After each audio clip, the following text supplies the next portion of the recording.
मैं 1 महीने से रोज 50 रुपए की दवाई ले रहा हूँ, पर कोई फायदा नहीं हुआ।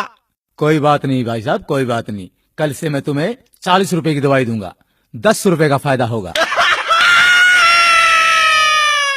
ठीक है, पर डॉक्टर साहब एक बात बताओ, मेरे को तो खांसी थी, फिर आपने मोशन लगने वाली दवाई क्यों दे दी? वो इसलिए तू अब खांसने से पहले 100 बार सोचेगा। ठीक है डॉक्टर साहब, मेरे इस मोटे पेट का कुछ करो। इसका तो सिर्फ एक ही इलाज है। वो क्या डॉक्टर साहब? तुम रोज सुबह 2 ही रोटियां खाया करो। ठीक है, पर एक बात बता दो डॉक्टर साहब, ये 2 रोटियां खाने से पहले खानी है या खाना खाने के बाद में? ओहो, चल रोटियों को छोड़ो।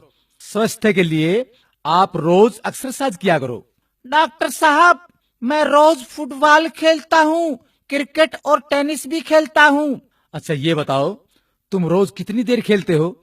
जब तक मोबाइल की बैटरी खत्म नहीं हो जाती।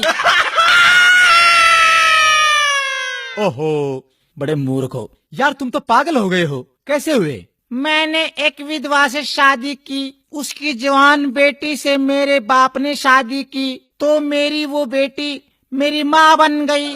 उसके घर बेटी हुई तो वह मेरी बहन हुई, मगर मैं उसकी नानी का शौहर था, इसलिए वह मेरी नवासी भी हुई। इसी तरह मेरा बेटा अपनी दादी का भाई बन गया, और मैं अपने बेटे का भांजा, और मेरा बाप मेरा दामाद बन गया, और मेरा बेटा अपने दादा का साला बन गया। और अबे चुप कर, मुझे भी पागल करेगा क्या? लो ये मैं दवाई लिखता हूँ।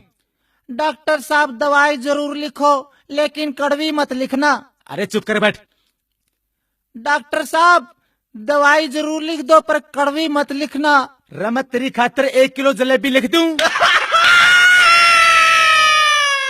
बैठ जा, ज्यादा मत बोल।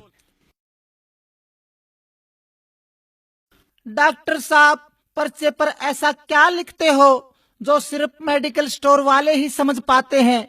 मैं लिखता हूँ, मन्ना तो लूट लिया और तू भी लूट ले।